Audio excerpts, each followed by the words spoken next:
Welcome to One Bite is Everything, the podcast that connects the food on your plate to the bigger world around you. I'm your host, Dana DePrima, because food is never just food. It's health and community, land, labor, memory, culture, and economy all wrapped into the choices we make every day, often without realizing it. And today's episode is a reminder that chefs are a part of that story too. When people think about the food system, they often picture farms first. There's another layer. The people who translate ingredients into experience. The chefs who decide what gets celebrated, what gets sourced, what relationships are built, and what stories ultimately reach the plate. Today, I'm talking with Chef Chris Stam of Alchemy on Martha's Vineyard. Chris has worked in some of the most intense kitchens in the country, from Spice Market to the worlds of Jean-Georges Vongerichten and Daniel Boulud, before unexpectedly landing on Martha's Vineyard and becoming both chef and partner at Alchemy. But this conversation goes beyond restaurant resumes. We talk about mentorship and ambition, repetition, island life, sourcing in a place shaped by conservation land, and what happens when chefs and farmers truly grow together. We also get into Chris's relationship with farmer Joe Douglas of Fork to Pork, a farm that turns restaurant scraps into feed for pigs that eventually come back onto the menu in a full-circle local food system most people never get to see up close. And underneath all of it is something I think matters deeply right now: the idea that good food doesn't happen accidentally. It's built through relationships and standards, trust, and people who care enough to hold the line every single day. So whether you're someone who loves restaurants, loves farming, or just wants to better understand what really sits behind a great meal, this one's for you.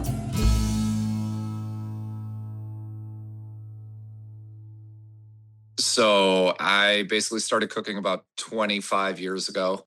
Kind of worked my way up from when I was a teenager. Graduated high school, did the whole, I didn't really excel at school, let's say. So I found my kind of passion with the creative arts by going to culinary school. Did a 4-year degree at Johnson & Wales, got my bachelor's in a science there. Was going to go on to get my master's in business. But once they told me I didn't need to go back to school, I said, I'm all for that. Let's stop that and let's just keep working. From there, went back to Boston. I'm from the Boston area. My father's side of the family is from here on Martha's Vineyard.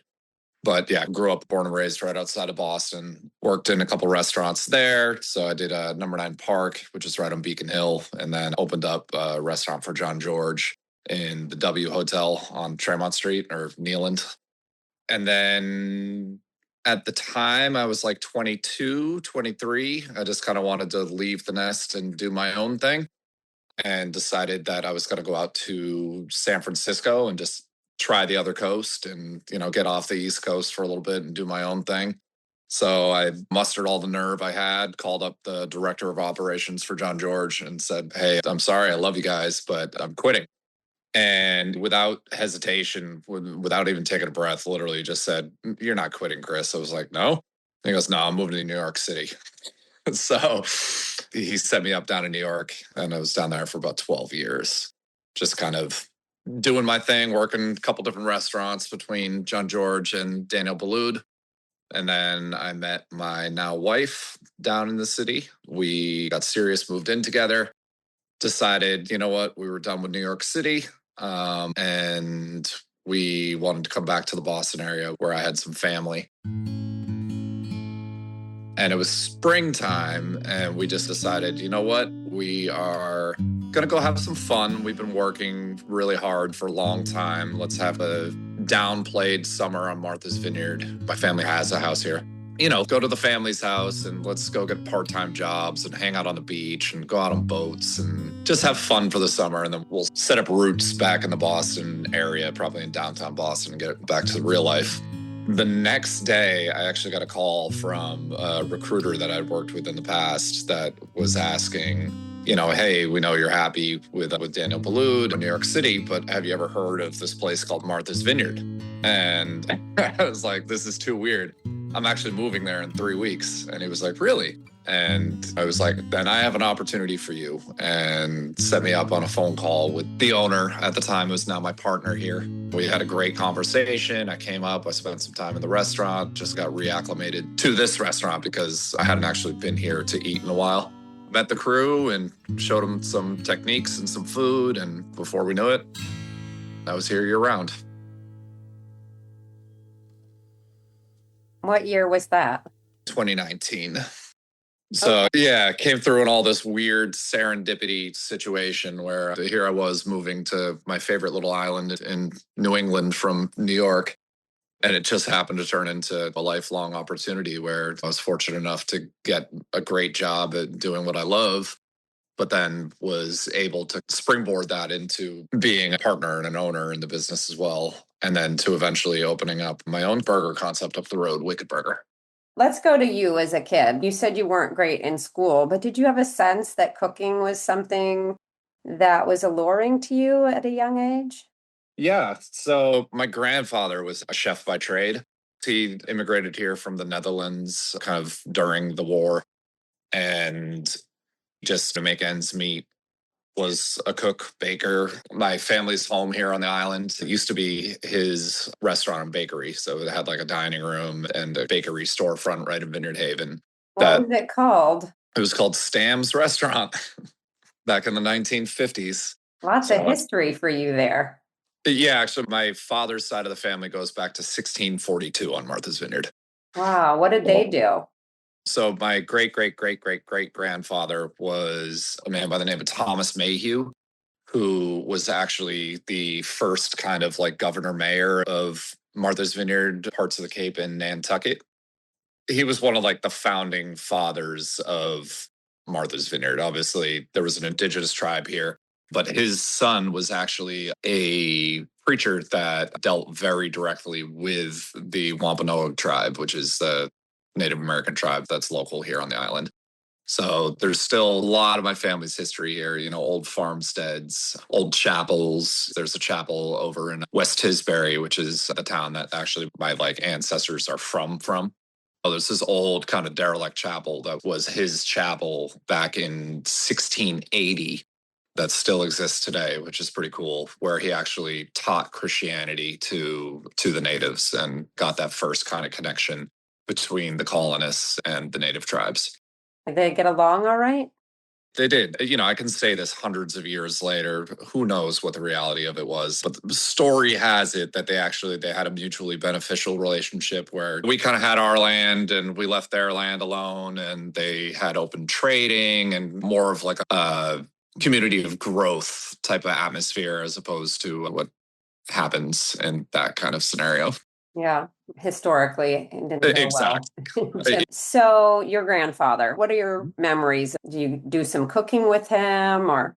So not really. The way that kind of all happened and how I caught the bug was, so like I said, he was a merchant marine during World War II, you know, did transatlantic travel.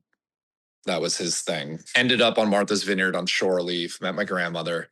Flash forward, he had this restaurant. He worked as a chef for most of his life from there on. I knew this and kind of emulated my grandfather, I guess, and kind of always wanted to be like him. He was very happy-go-lucky, very chatty. Everybody knew him, could talk to anybody. He was a cool guy. So I took after him at a young age. And when he fell sick, right before he passed away, his big thing was he would always do Thanksgiving dinner and Christmas dinner. So it was right around Thanksgiving, he fell ill. And I didn't really understand it because I was so young at the time. But I knew he was sick and he wasn't going to do Thanksgiving dinner. So I told my father that I want to cook for the cook. And he was like, what? And I was like, yeah, if Grampy's not going to be able to do it, I want to cook for him so he can get some rest. I basically just made mashed potatoes when my father laughed at me. But, you know, I thought that I had accomplished a lot and, you know, kind of grew into an interest from there, and then grew into my way of making money during high school was working in restaurants, both back of house and front of house, and really just snowballed from there. Like I said, high school wasn't really my atmosphere for growth. I constantly just found ways to get out of it and just not be there.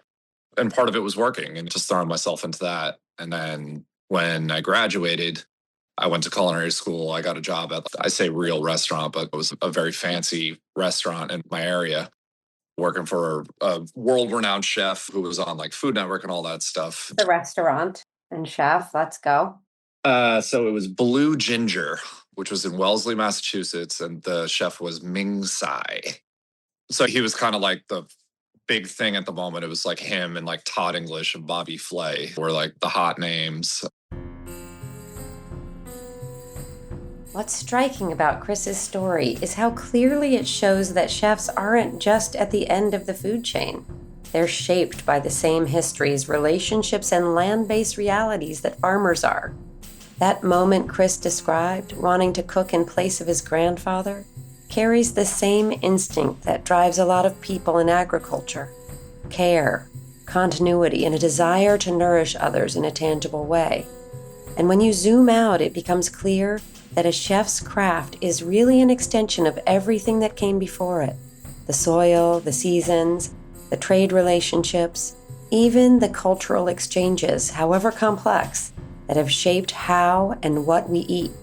In that sense, chefs become translators of the agricultural world, bringing ingredients into experiences that carry story, memory, and place.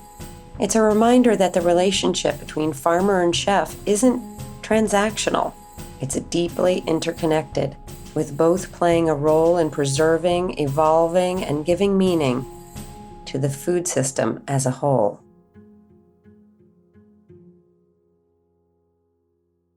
Like, how does all that go down?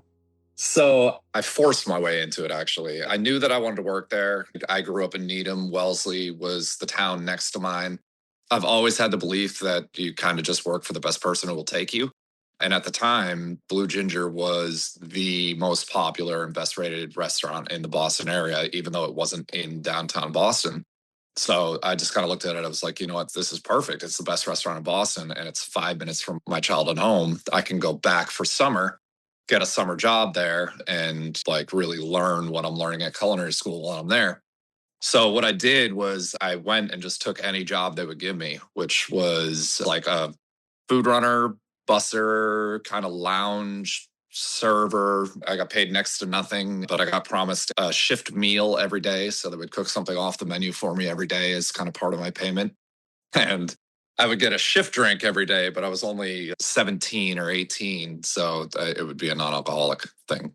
But that for a long time, and basically commuted from culinary school back for Thursdays, Fridays, and Saturdays to go work for them at night doing that. And then 1 month before summer vacation, I went to the chef and just said, "Hey, I've been working here. You know who I am. You know I can work, and I'm not an idiot. I'm actually in culinary school. I'm here to work in your kitchen." And he said, "Really? I didn't even know that. I just knew you as the food runner guy. Good to know. You're hired. When can you start?" I've kind of built my career in a way that I like progression to be a no-brainer. I don't like it to be uncomfortable. I don't like it to be in your face in a way that's kind of off-putting. I always tell guys that when they're striving to grow and do better and, like, oh, I want more money or I want a promotion, whatever their next step is, whether it's like sous chef or if they're graduating to hotline versus working on the salad station or something like that. Like the way you do it is to posture yourself in a way that when that opportunity arises, there's no question about it. It's already yours. It's not going to happen just because you want it. It's going to happen because you want it, you can do it, and the opportunity arises. So be ready when that opportunity comes. So there's no doubt in anybody's mind that it's anybody's job other than yours. So you're passing on these lessons that you learned by getting in the door. What else did you learn from working at this restaurant? That I loved Asian food, but not in your typical kind of Chinese food takeout type of scenario, but loved Asian fusion. I love that kind of region and the quick cook, high prep, easy execution, big, bold flavors, ginger and spices and all that kind of carried with me for a while. So it took me when I went to New York. Like I said, the director said, you're not going to San Francisco. We're gonna make you a chef in New York. And I was like, okay, where? And he said, well, we have a catalog of, at the time, it was about 30 restaurants worldwide. We have 10 in New York City, which they have more now. Which one do you want? And so I chose Spice Market. So you're connecting your Asian spices and going forward into Spice Market. Tell me about that experience. It was the most nightmarish, awesome experience that you can possibly imagine it to be. It closed down back in 2016, unfortunately, but it was vibrant. It was cool. It was big. It was loud. It was like clubby and fine dining all at the same time. I always equated to what Tao always wanted to be, or Budokan, which are both great places in their own rights. Obviously, I'm biased, but we started it, they knocked it off, but it was a cool place. I had a back house staff of 125 people. I could run you through numbers in that place that they're mind boggling. 275 total staff. Anything you could possibly imagine going wrong or right did. Every night. Yeah, with that many moving pieces. I was very young when I went in. I moved into New York City. Like I said, I was about like 22. So it was a tremendous platform for growth for me because, like I said, anything that could go right or wrong did. I went in as a bottom man on the totem pole, but like manager. So I was a manager, but I was new and I'm not from New York City. And everybody's like, who's this Boston kid? But I kind of quickly gobbled my way through it and just through like grit and hard work, made it to the next step, the next step, the next step. The chef before me there was a great guy. His name's Anthony Rico. He was at the William Vale until just recently. He opened that place. But I just kind of postured myself in a way that, like, when you're done, because I know you're done soon, it's me next. And lo and behold, I worked my way to executive sous chef. And then he put in his notice and left to go open the William Vale. And I took over as executive chef from there. I can't even imagine what that job is like with all of the speed and the number of people and the number of guests and all the New York personalities coming in. The expectations must have been insane. It was cool. Again, I was pretty young. By the time I took over as executive chef there, I was 27. But it was fun, We were like the cool, sexy restaurant in New York that everyone knew about and was talking about, loved coming to. But we weren't that baby that everyone's like, is it going to be good? Because we've been around since 2004. So we had earned our stripes already. So we were just like trendy, meat packing district. We had lots of celebrities coming through. Like I cooked for Obama, I think like 3 times in there, Clinton's, you name it. But it was a grind for sure. It was hard work. It was fast paced. I'd leave at 2, 3, sometimes 4 in the morning. And then back in at 9, 10, 11 in the morning every day. It's everything. It's all those nightmares and all those dreams come true all at once. I'm a believer that chefs have their ethos, right? And you took this love for Asian food and spices from Blue Ginger. And then here you are from Boston down to New York, and you're working in this real sort of restaurant empire. And I'm interested to understand, like, what was the ethos with the sort of Jean-Georges enterprise, and what did you take from that? From my end, it was just work for the best and don't compromise whoever will have you. This was a position that I never asked for it. It just kind of happened to me, which I'm eternally grateful for. It opened up some real big doors for me. Like I was offered Food Network spots and Beat Bobby Flay or Top Chef. But what I loved about John George was the quality-driven focus without compromise. We get the best. We do the best. We are the best. We are fine-tuned. We're a finite working machine. And what I like about it is my kind of expertise as a chef is on the kind of execution side of things. Obviously, I love the creative. That's what draws people in to begin with. What they forget about is all the other crap that happens when you work in the restaurant world. That's scheduling. That's, okay, I created this beautiful dish that's going to taste better than any fish dish you're ever going to have. How's it going to get cooked? At a place like Spice Market, the 1,400 covers that we're going to do today, how are you going to replicate that for 10% of your 1,400 covers? That's 140 times. How is one guy going to make that dish to your specifications 140 times a day? Part of what I really liked about the Jean George world was that We had very finite recipes that we could follow and pick and choose from. And we had culinary trainers that would come in nonstop. My roommate down in New York was actually one of the culinary trainers. And, you have these fail safes in these systems and these checks and balances to make sure that everything's working to a T. Now, then it falls onto somebody like me when I'm coming up to this stuff to, all right, you know, I've come up with this menu, this recipe, I've tested it again and again and again. It works. How do I get my guy to execute it and then step in and train them on the actual execution of the dish and, how they can succeed in doing it and replicating it as many times as you need them to your standards. End of the day, it's just through repetition training, scrutinizing. You have to be a person who's able to talk to somebody and just say, hey, without being a jerk, that's not right. Do better. And you need to inspire them to want to do that because at the end of the day, if you're asking them to do better, it's more work. And not everybody's there to do more work. They're just there to work.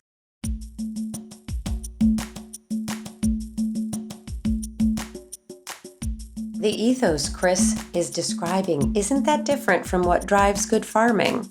It just shows up in a different environment. On a farm, you can't fake quality. The land will expose every shortcut. And in a kitchen at that level, it sounds like the same principle applies. Except instead of weather and soil testing you, it's volume, pressure, and consistency.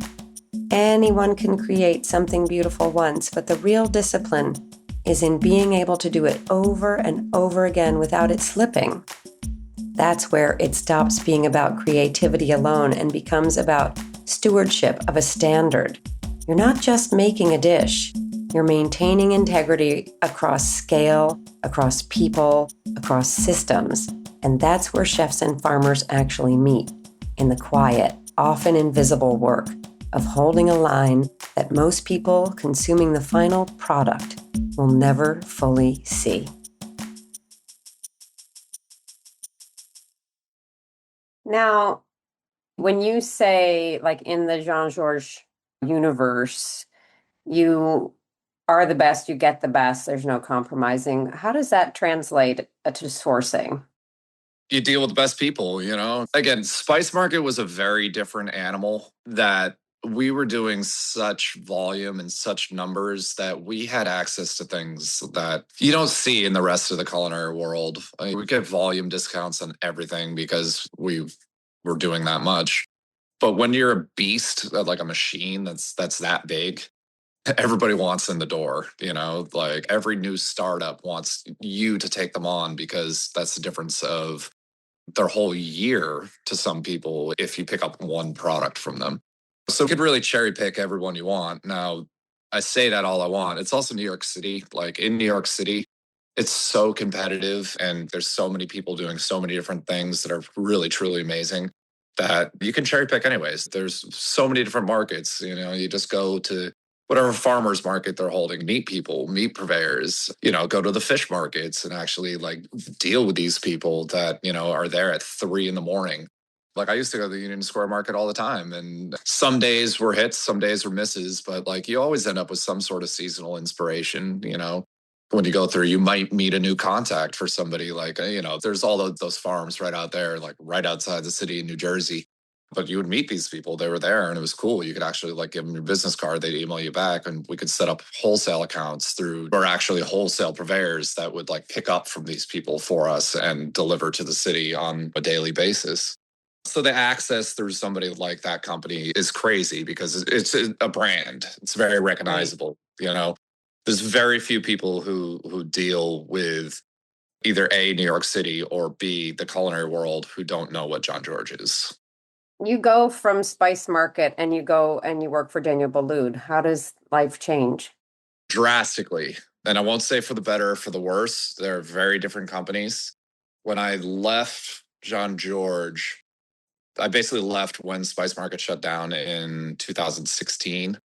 We fell into the old thing, like, our lease ran up and our landlord jacked our rent up so high. We were just like, we're not going to work here anymore. And I kind of fell to the wind for a little bit. I was doing like corporate. I was doing some of the culinary training. I went and opened up some restaurants for him in Dubai. did that for a little bit, and they offered to take me on full time as a traveling culinary trainer. But again, I was pretty young. I was sub 30, and then I'd been with the John George world for like almost 10 years. And I was just hungry for different experience. So I kind of opted not to and just decided to see where the world would take me. I had some great interviews, some great conversations through different restaurant groups throughout the city, and in particular with like major food group with Carbone and Tracy. And then I randomly got a call from somebody to go into HR at Dynex for Daniel Boulud. And again, it wasn't anything I looked for. It just kind of happened. And I went in and basically interviewed with their HR director. And she was like, well, you're qualified for whatever you want. What do you want?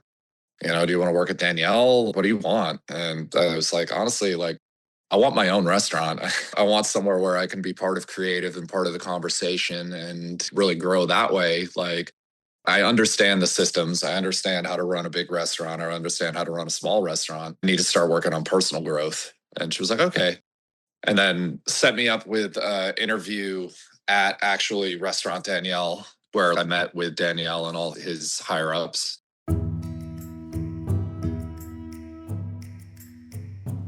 They worked me through an entire day at Restaurant Danielle, which was interesting. And then at the end of it, he pulled me into his office and was just like, Chris, like, why are you in this line with a bunch of culinary students? Like, what are you doing here? And I was like, I honestly don't know. They just told me to show up, so I did. And it was like, I've got something for you. And they set me up with a meeting with his director of operations. I ended up having to do like a tasting for all the Danielle people, which was probably the most nerve-wracking thing in my life. They kept it very vague. They were like, think bistro, think kind of casual but elegant. Make like an appetizer, like 2 apps in particular, a soup. So I made French food. He's French, but with a kind of New England flair. Like I remember I did lobster bisque was one of the things I did. It was the kind of like bistro soup. But they liked it, and the director said, have this project that's kind of been floundering a little bit. We know you're from the John George company. We kind of want to breathe some new life into it. So what do you think? Do you want to take it? I said, okay. So I ended up at this restaurant called DB Bistro in Midtown and was on a mission there to not fix it because there was nothing wrong with it. It was a great restaurant.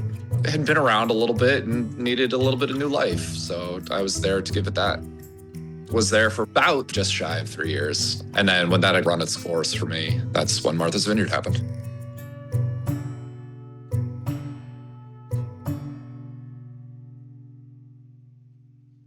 I just want to feel like how all of this experience from these crazy huge places under these like mega names.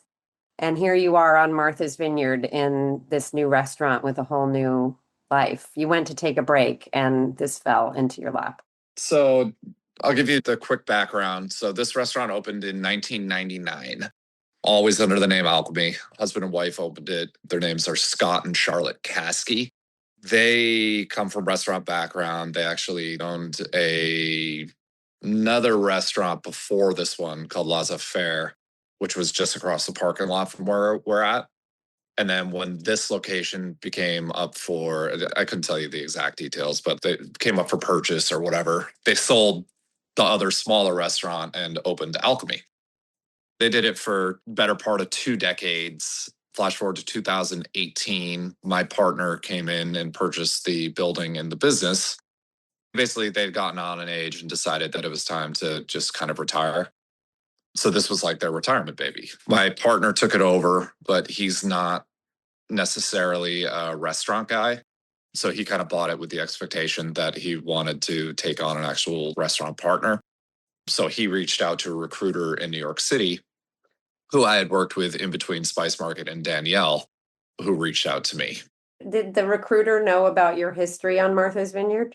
Had zero clue. Yeah. But like I said, he literally called me up just saying like, it was a shot in the dark. He had my phone number and just called me like, hey, just checking in, where you at? If you know anybody or if you're interested, I have this opportunity on Martha's Vineyard. That's insane, actually. It really, really is. And like I said, we were looking just to kind of do a fun, loving beach summer, I'd chuck some oysters somewhere or something like that and just kind of relax and hang out. And then this came around and I wasn't really thinking about it, but I've always wanted to live here year round. We've had a house here my entire life. And I really, really love the summer, but I really, really love the off season. It just becomes so quiet and so serene. There's water everywhere, and like snow covered beaches are the most beautiful thing you've ever seen in your life. So I kind of wanted to live that life for the right opportunity. Obviously I wasn't going to do it for something small potatoes, but for the opportunity to come in and be the chef of a restaurant that I believed in, and then potentially someday an owner, that was dreams come true to me. As a chef, we don't make that much money, even working for these big names. They know the system. They know how to get you to work for them. And you get into a world where like you can work for these great people, you can work for the owners of restaurants, but you can never actually own one yourself. So like the opportunity to do that in such like a grand scale in a place that I know and love was really a dream come true to me. So flash forward a couple of years, everything fell apart because of COVID. Basically said to me, Chris, like, make your choice, whatever you want to do. I don't want to pass you a hot potato. Like, why don't you just let me hold the restaurant for now? This offer's not going away. It will be yours, but I don't know what this is going to do to the restaurant industry as a whole. I can absorb that. I don't want you to buy into something that could really hurt you in the long run. So we decided to hold off until 2022 and then purchase half the restaurant in 2022. Flash forward a little more. By then, I'd already developed my team, developed the menu into what I want it to be. I was very fortunate. Like I said, my general manager has been here for 22 years, just shy. The restaurant's 27 years old now. So he's been here for the majority of it. He knows this island. He's born and raised here.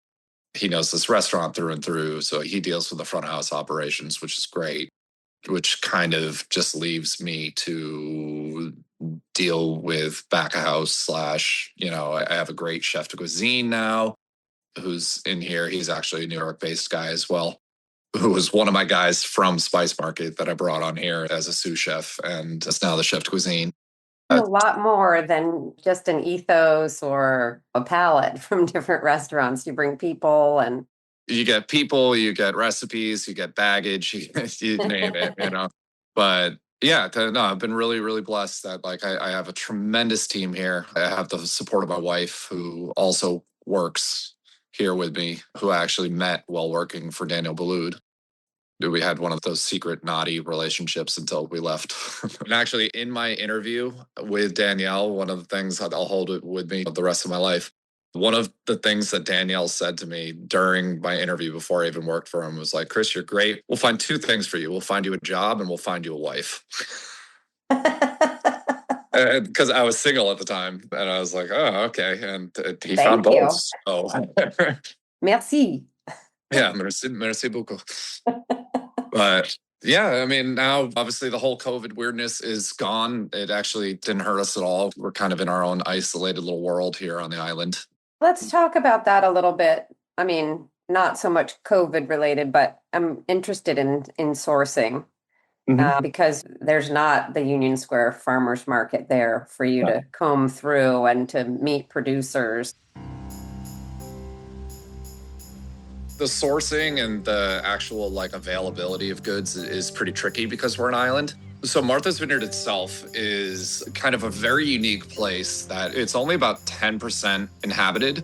So they started a long time ago, this process where they actually, and I'm going to have my numbers wrong, so I apologize for that, but they started doing conservation land way before it was like a thing here on the island. So I want to say it's like 85% of this island is conservation land. And what they've done is they have like great partnerships with farmers like Joe, among countless others, where they actually have like incentivized farming and agricultural programs where instead of paying oodles in rent, they can get dirt cheap rent so they can get into these places and actually start their farms with not that much startup capital, which is huge because this island's stupidly expensive to live on, let alone own a business on. It's crazy. Are you guys open in the off season? Yeah, we're open year round. We closed down for a couple weeks in January just to do a quick renovation, slap some fresh paint on the building and redo the menu, give everyone a break. So I actually closed both restaurants for January just to give myself a break too and get a little mental reset.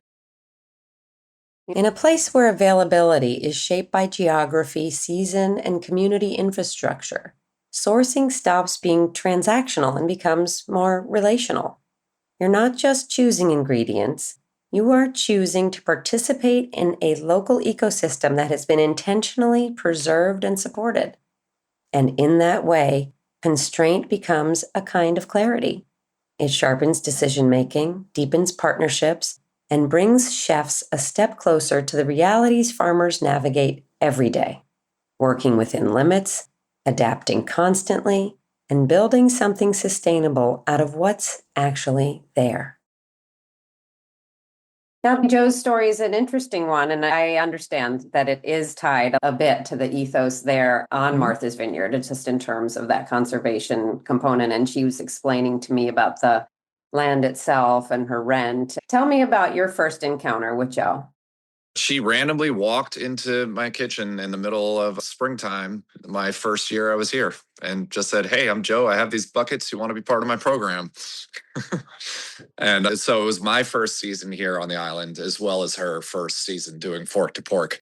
So it's been kind of cool because we've been able to grow hand in hand, both me as like a chef owner, business owner here, and her as a farmer, business owner here as well. So she comes in every day, and whatever you cooked the night before, or whatever didn't make it in the larder, ends up in the buckets. So there's rules. It's not just kind of whatever. There's rules that they have to follow because of FDA guidelines and stuff like that. So it's funny. She comes in with these big, like 5-gallon buckets, and she has them labeled on top with the rules for what the pigs can eat. And it's nothing crazy. Like they're not allowed to eat meat or fish or pig, So they get basically vegetable scraps is what they survive on. So it's like all your little like peppers and your off trims of lettuce and stuff like that. You put them in there and they love it. And it's really cool. My wife and I like to go out to the farm and actually see the little piggies and watch them grow and stuff like that. And she is a very, very transparent and accessible version. Like I said, there's a lot of conservation on this island. There's a lot of farmers. She's been, in particular, very easy to work with. And again, here's what I got. Here's what I'm going to do. How can I make it work for you? And so it's been a great relationship between the two of us. And you put the pork on the menu. Yes. Actually, fun fact, I'm putting a special on the menu tonight with Joe's pork on it, believe it or not. What is it? It's going to be Dan noodles. So we had some pork legs that we froze at the end of last year because she delivers in the fall. So basically starts the gathering in the springtime, early summer. They grow all summer long. They go off to harvest, I think like mid-September or something like that, and then doesn't deliver until October, which is obviously sub-ideal for a restaurant on Martha's Vineyard to get whatever we get in October. But it's kind of fortunate for us because we do whatever we can with specials in between October and when we close December 31st. But then we have all this great product to come back to that's been sitting in our deep storage, whether we've cured it or froze it, or this particular one, I took everything and made the pork dan sauce and then actually vacuum packed it and froze that so it would keep really well. And then we were able to reincorporate it, add more of her pork to it, re-season it, and make it into this beautiful kind of like Asian-inspired sauce. Now, she's also raising beef. Are you keen to put her beef on your menu? Absolutely. So we haven't actually done too much with her beef yet. So it was just 2 cattle the first time. This year she was doing more. I actually don't know why we didn't get any beef this year, but I'm sure we will, and we're definitely open to it. We've, like I said, developed a very kind of symbiotic relationship with her. She always comes to us first and gives us, I don't want to say the pick of the litter, but is what it is. I mean, we're fortunate that we're a big house. We are open year round. We have a lot of storage. We have the capacity to do so. So, I've kind of told her, like, here's how many I want, but if you need help moving stuff after that, I'm fortunate in the fact that I have business outside of the summer, so I can actually do that. So just from an operations standpoint, obviously she's not picking up all of the waste that you have, but all of it has to go off island. So whatever she's taking goes to her pigs. Mm-hmm. Otherwise, you would have more stuff to go on the ferry. Am I right? Well, we just pay a trash service, and yeah, they barge it off at some point. I mean, we do have the local landfill, but not a lot of our trash ends up there. Again, we're an island. We've kind of finite infrastructure. So end of the day, the more food trash that we make, the more waste that we make, the more fossil fuels are used, both in putting it on the ferry and trucking it to wherever its final destination is. And just philosophically, it sounds like you work with other farmers on the island as well. But how important is it for you with a restaurant to be able to source so closely and with such an interesting sort of loop between your scraps and the pork? So very important. I come from a kind of, like I said, a quality-driven background. We don't want to sacrifice any quality anywhere along the lines, and that's right down to our bar program. But again, I grew up coming here. My family's farmers and workers here back to the early 1600s. I want to be there for the community any way I can be, whether that's just a nice drink or a nice meal. Obviously, we are who we are. We're more of a fine dining restaurant. We're more of a special occasion restaurant, but we do have people that come and sit at the bar and grab a snack nearly every single day when they finish their day's work. We're right at the top of Main Street. We have a pretty cool location that's like right across from Town Hall. We're in could not be more centrally located here in Eggertown. So I want our community outreach to be reflective of that. These people are important to me. Their farms are important to me. Their product is great. As long as they're willing to kind of play ball with me and make it make sense for me, which more or less they always do, I'm always going to try to go to them first. Now, that being said, we are a very big restaurant, not as big as Spice Market, but we're big. We do obviously have to source from places that are not Martha's Vineyard. So we're lucky, and anybody who thinks otherwise is crazy. So we deal with wholesalers and stuff like that. But again, we're fortunate that the people that we do deal with, we're not doing the nationwide slop. We can work with our purveyors and make sure my fish comes from New Bedford. It's not coming from Florida or wherever. And I do deal with fishermen as well. I have one fisherman in particular that delivers straight to me. It gets landed and you'll never see tuna, or he does clamming and mussels and oysters sometimes and bay scallops when they're in season. So we have access to all this really, really great product when it's in season. Now, when it's not in season, nobody's out there fishing right now. There's not a boat in the water because it's freezing. So we're lucky that we have access to these really, really great companies that give us quality. Even if it's not hyper local, it's still local Massachusetts product. Thanks for listening to One Bite is Everything. I love this conversation with Chris because it expands the way we think about the food system. We often separate farmers and chefs into different worlds, but listening to Chris, you realize how connected they really are. A chef at his level isn't just cooking food. He's making decisions every day about sourcing and standards, relationships, waste, seasonality, labor, and what kinds of ingredients and ultimately what kinds of farms get supported and valued. And on an island like Martha's Vineyard, where geography and conservation shape what's possible, those relationships become even more visible. The partnership between Chris and Joe from Fork to Pork is such a good example of that. Restaurant scraps feeding pigs, pork returning to the menu, a local ecosystem where food, land, and community are all feeding each other in a very literal way. I think conversations like this are important because they remind us that every beautiful plate of food represents an entire chain of people, systems, and choices most of us never see or think about. And that's really what this podcast is about. If you enjoyed this episode, I hope you'll take a moment to rate and review One Bite is Everything on Apple Podcasts. It helps more people like you find these conversations. And if you want to support the farmers behind so many of these stories, you can learn more about the For Farmers movement. You can follow along on Instagram at XOXOFarmGirl. I'm your host, Dana DePrima, and I'll see you here next week for another episode of One Bite is Everything. Until then, eat like it matters, because it does.